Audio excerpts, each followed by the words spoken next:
Welcome in on this Monday edition of Hittin' Hard with Jon Chuckery. On the show today, we're going to recap Falcons in Washington. Tough loss for the Falcons.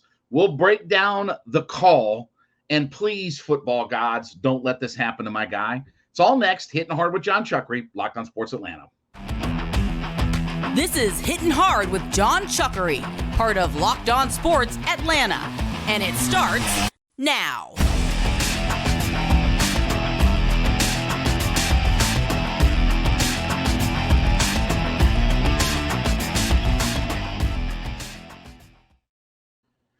Hittin' Hard is brought to you by Bet Online. We ask you to head to youtube.com, put Locked on Sports Atlanta into your search browser. When you get there, hit that subscribe button. We appreciate everybody being a part of our community as we have cruised past 5,000 followers. So we continue to grow and want you to be a part of it. Leave us a comment as well. We are free and available on all of your favorite podcast platforms, including Spotify, Odyssey. Check us out there. Of course, you can find us on, believe it or not, Roku and Amazon Fire. Yes, we are available there. And of course, give me a follow on my personal Twitter page. That would be at JMCH316.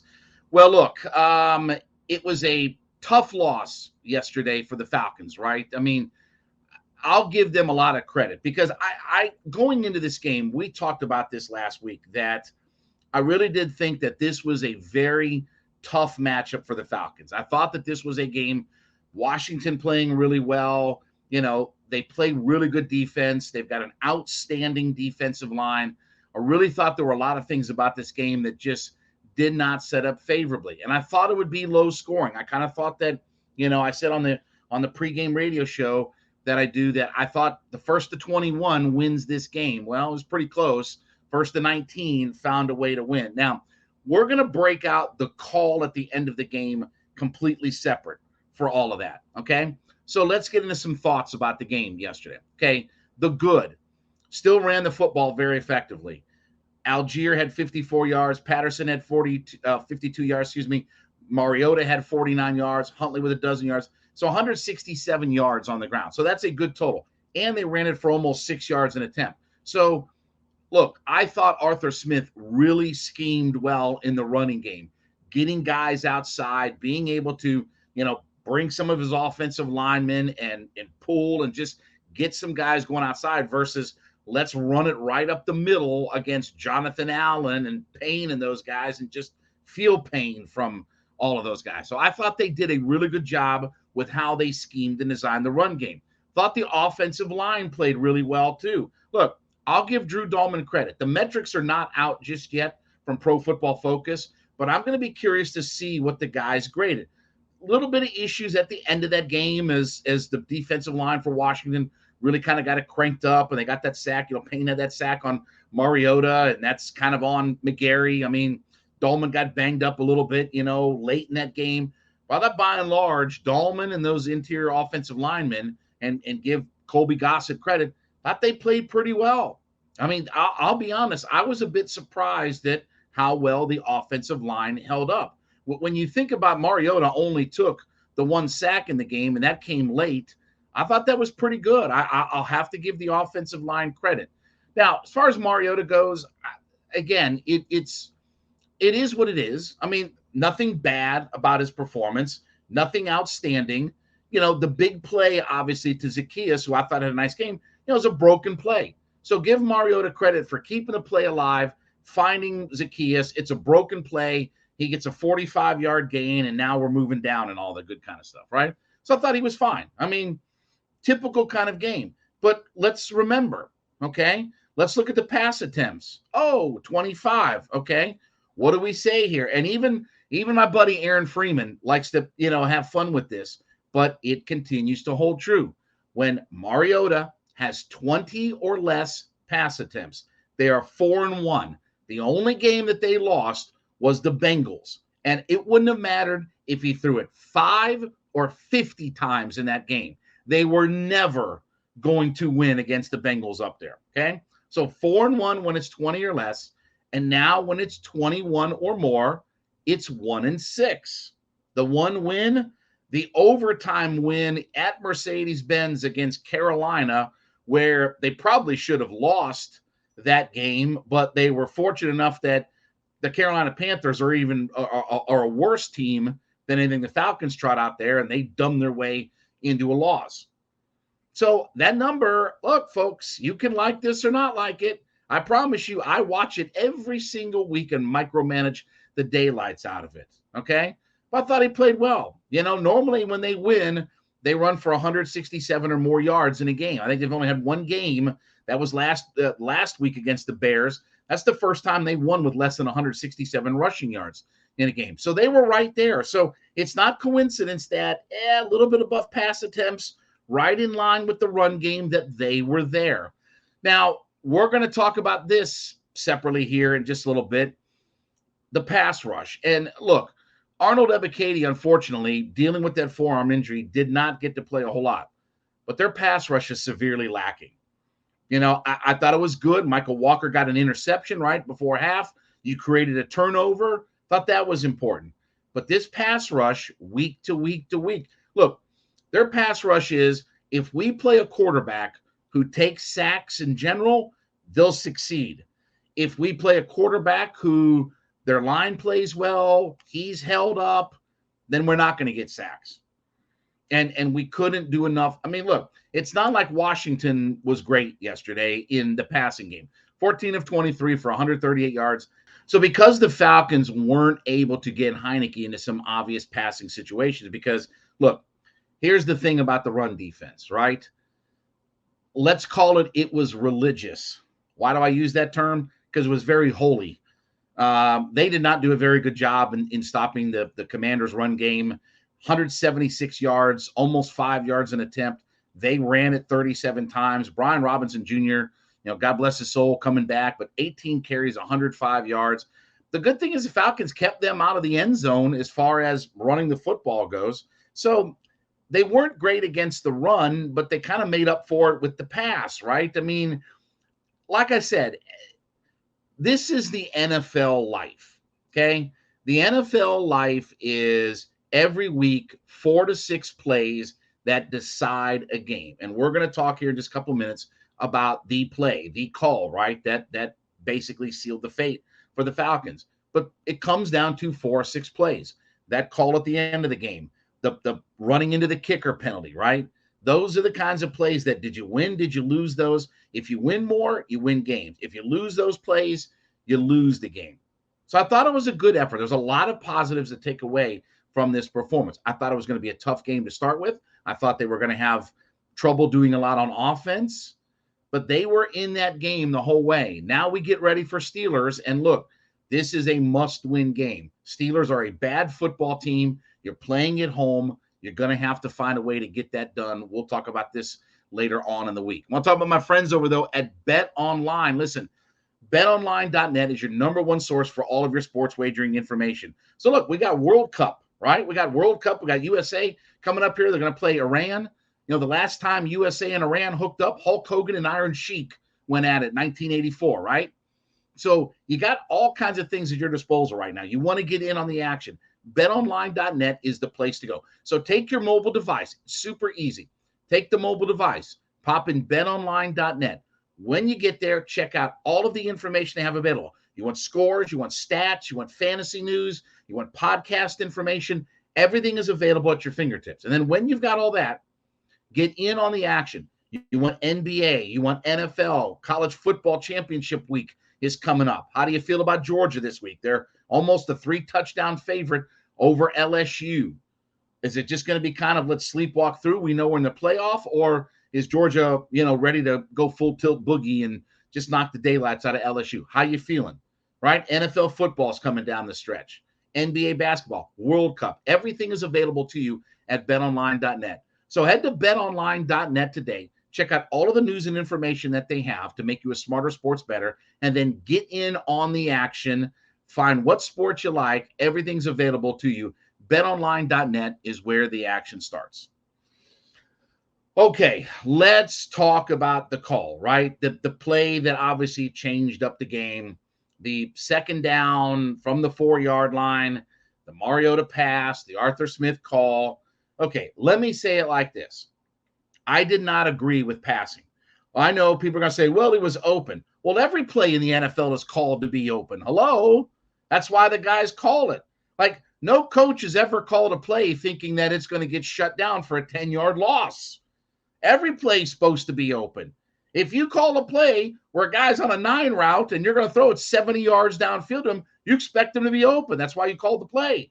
So that's not an excuse. You know, a good play call with a bad result doesn't make it a good play call.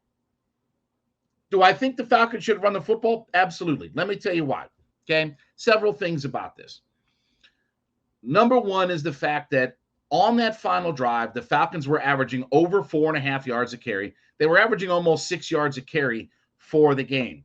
Yes, I understand things get clammed up and jammed up and banged up and all this kind of stuff, right?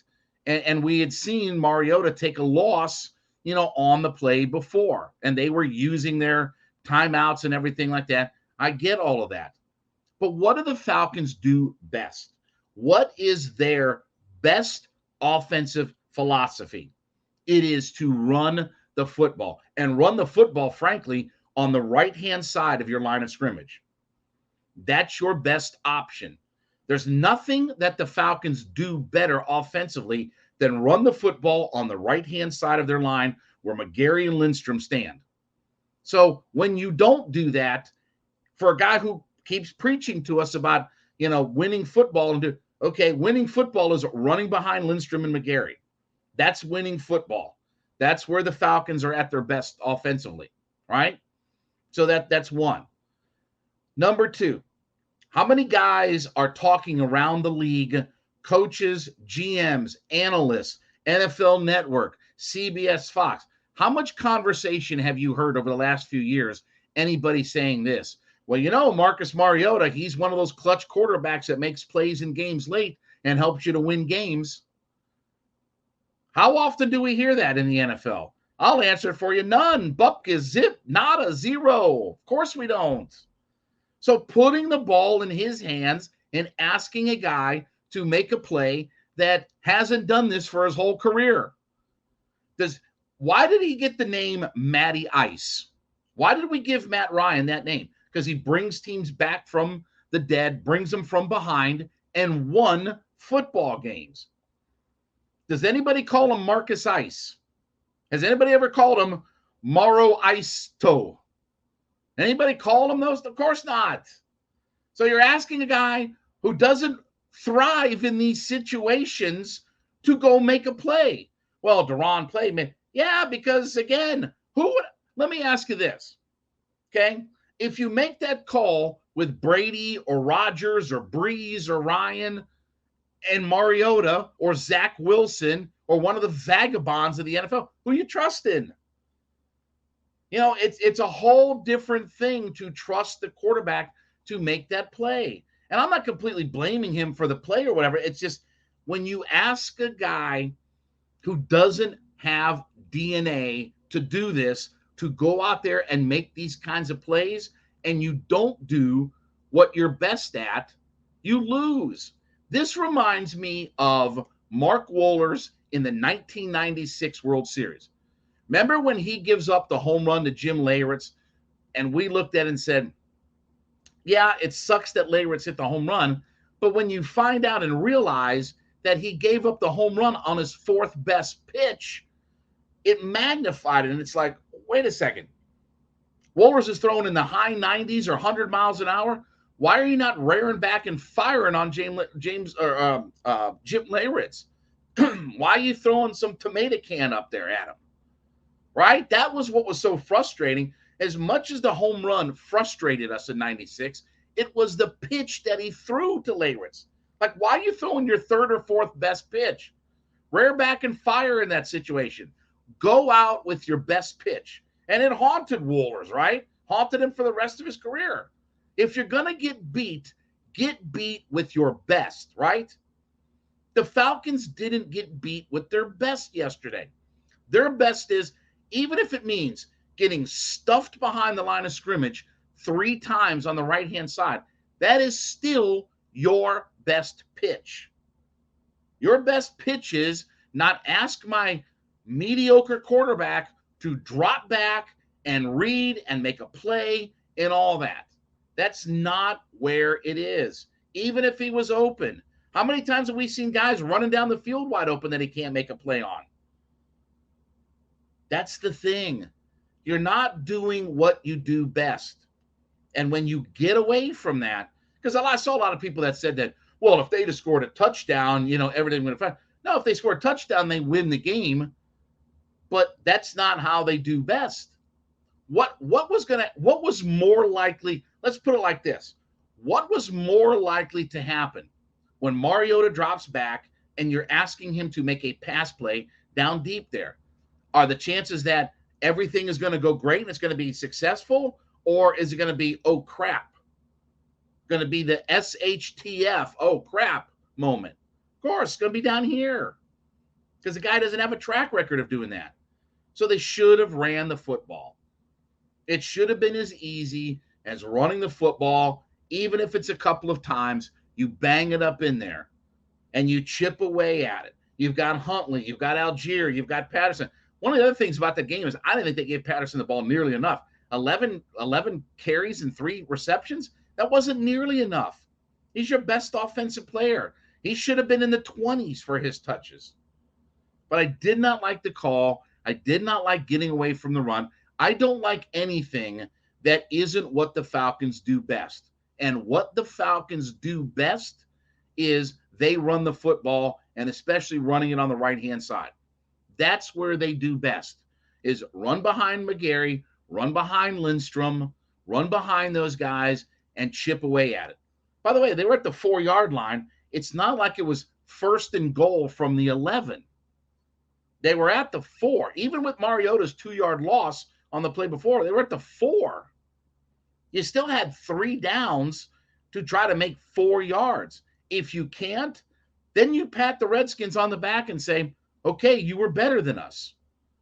But the idea of trying to get cute down there when you're averaging on that drive, by the way, over 4.5 yards per rush, that's what made it so frustrating, is you were having success. It's not like they had been bogging down the run game. And I understand when you're down near the goal line, okay, you're not shedding any new and interesting light about the idea of things get tighter. You still do what you do best. You still don't go and do something that you don't do very well. And that's what ended up happening yesterday. So I disagree with Arthur Smith on the call. I disagree with the idea of getting away from what our best option is down deep there. It's frustrating, but it is what it is. And as frustrating as it was, you can't double down and run into the punter, right? And that's why I say 4 to 6 plays that dictate a game. How many of those 4 to 6 plays did you win? How many did you lose? Yesterday, the Falcons lost more of those plays than they won, and the scoreboard ends up reflecting all of that. I want to remind you to make Locked On Sports Today your second listen. Of course, the biggest stories of the day, instant reactions, big game recaps, and the take of the day. After you've made Hittin Hard with Jon Chuckery on Locked On Sports Atlanta, after you've made that your first listen, get over to Locked On Sports Today. Check out all of the news and information up to date. They are free and available on Odyssey, YouTube, all of your favorite podcast platforms. Check them out today. So I mentioned earlier in the show about Arnold Ebiketie, who only played in 9% of the snaps yesterday. And, he had been dealing with a wrist injury all week long that really limited him in practice. He was questionable going into the game. He did end up suiting up and dressing up. And I thought he actually did a really good job of getting after the quarterback. And then the wrist gave him trouble, and he got taken out of the game. This is me saying a prayer to the football gods. Please let Ebiketie be healthy moving forward. Please, can we get him on track? First off, I said this weeks ago, okay? He should be starting. I don't care if he's a rookie. I don't care what Dean Pease tells me. He should start. Ogundeji has no business starting in the NFL. I don't care if he's better against the run. I don't care what you think he's better at. There's no world in which Ogundeji should be starting. He has the 1 sack on the year. Do you know that Ogundeji does not have a single solitary quarterback hit that is registered besides his 1 sack? So that's one more sack than Steven Means and two less quarterback hits than Steven Means had. That's the territory that we're drifting in. And it was another no sack game yesterday. And Heineke's a guy who navigates the pocket and get around, but he's not a tuck it under your arm guy like Mariota or Lamar or Justin Fields and just take off down the field. That's where it gets frustrating. And this pass rush is starting to get away from this team. Again, Fields, you got 4 sacks on. Okay, but he's a high volume sack guy. With the way he plays and their offensive line, he takes a lot of sacks. You're supposed, if you don't sack him 2 or 3 times, then you're really in up crap creek without a paddle. If you don't sack Joe Burrow 2 or 3 times, you're up crap creek without a paddle, right? You're supposed to sack those guys. But what do we always say? Sacking the quarterback changes down in distance. And when you let them run the football as effective as they are, when you can't get to the quarterback, again, I don't think the Falcons played a bad game. It's just that they couldn't do enough things. And I know Dean Pease is going to say, well, we held them to 19 points. I understand, but nobody thought that this was going to be a 35-28 game. The over-under was 37 in the game. What does that tell you? Right? An NFL game in the year of our Lord, 2022, a modern-day NFL game with all the rules for offense and everything like that, had an over-under of 37. What does that tell you? Nobody looked at this and said, oh, well, this is going to be a shootout or whatever like that, and it lived up to its billing, right? They ended up scoring 32 total points. They still hit the under. So, again, we can talk about it's not like the Falcons played really bad, but there are certain things that when your offense is bogged down that you have to be able to do. In the NFL, you have to be able to sack the quarterback. If you told me there's only one thing a defense can do, okay? If you said, here's a list of things that defenses do, okay? They stop the run. They're really good against the pass. They don't give up yards after. Give me sacks first and turnovers second. Give me those two things, because turnovers are not one of those things that's easy to create, right? You know how you create turnovers? Strip sack, fumble, knock the quarterback around, put fear in his mind, and he's got to throw it faster than he wants to, right? That's where turnovers come from. Turnovers come from because you've been hitting the quarterback, sacking the quarterback, and creating those kinds of plays. But turnovers are not we run a defense that is designed to create a turnover. That comes from what you do, and it all starts with the quarterback position. So if I can pick anything, give me a team that sacks the quarterback. And right now, Ebiketie is the best guy at getting to the quarterback. Put that beautiful spin move on yesterday. I mean, you see it, and he's getting better. Are all of the results there? No, all the results aren't there right now. But that's why you got to increase his snap percentage. That's why he has to have a higher percentage of snaps. And yesterday, I understand, he was injured and hurt. And that's why I'm praying to the football gods. Please don't let my best pass rusher be out for any length of time. Because Ogundeji can't get to the quarterback. Lorenzo Carter is sporadic at best at getting to the quarterback. We don't have a just natural pass rusher to go get the quarterback other than what Ebiketie can do. And I think he's had a nice first year. And I understand we're going to hear on Thursday, Dean Pease is going to tell me about why he can't play more snaps, why Ogundeji is starting. And I understand that. And I understand Dean Pease has forgotten more about football than I'll ever know. I also know one thing too, and this comes from my buddy Randy Mack, is that football is easy, coaches make it hard. Always remember, and you could take that for the offensive side with not running the football or not playing Arnold Ebiketie. Yeah, he's probably going to go out there and he's going to make some goofball plays. But he can make a play or two on defense that changes up the complexion of a game. I'm not telling you he's Lawrence Taylor. I'm not telling you he's, Derek Thomas in his prime. but I want to see more of him. I want to sack. I want his percentage go up, and I want to see him start. Let me see him line up at the very start of a game. Put him out there. You know what? He can't handle the run. You know who else couldn't handle the run? Talk to Hugh Douglas, who just got inducted in the Philadelphia Eagles Hall of Fame. He will tell you he avoided everything possible about the run. He jokes about the in the huddle talks with Jeremiah Trotter. And Trotter's like, look, man, just get a body out there and just do anything to help me. He was like, man, I'm not playing the run. I'm paid to sack the quarterback. This is a guy who's in the Eagles Hall of Fame now. The Philadelphia, the Eagles, what's the Eagles been around for like a couple of years, 2 or 3 years? Oh, no, 100 years? Oh, okay. And he's just gotten their Hall of Fame. Why? Because he sacked the quarterback. I'm not saying you don't want to play. My point is, if you have a guy who can get to the quarterback on a team that can't do it, this team is barely trending above what it was last year. And I've said this before. Look, if we go from 18 to 22 sacks, I'm not calling that a success. If you're not at least 29, 30 and above, that's not successful. That's not we grew. You should dumb your way into 4 additional sacks. If you don't have Steven Means playing, you should dumb your way into all of this. So I'm praying to the football gods. Please don't let Ebiketie miss any time, and please let him start.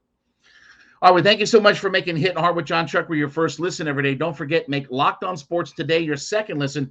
Biggest stories of the day, instant reactions, big game recaps, and the take of the day, free and available on Odyssey, YouTube, wherever you get your podcast from. We remind you, head over to youtube.com and hit the subscribe button for Locked On Sports Atlanta. We've now hit our 5,000 folks. Let's get to 6,000. Let's keep this thing cranked up and churning. Leave us a review. Free and available also to download on all of your favorite podcast platforms, including Spotify, Odyssey. Leave us a 5-star review there. Roku and Amazon Fire. You can check us out on all of those platforms. Make sure you find us. And then, of course, give me a follow because it looks like Twitter is here to stay at JMCH316. Back with you tomorrow. This has been Hittin' Hard with Jon Chuckery, Locked On Sports Atlanta.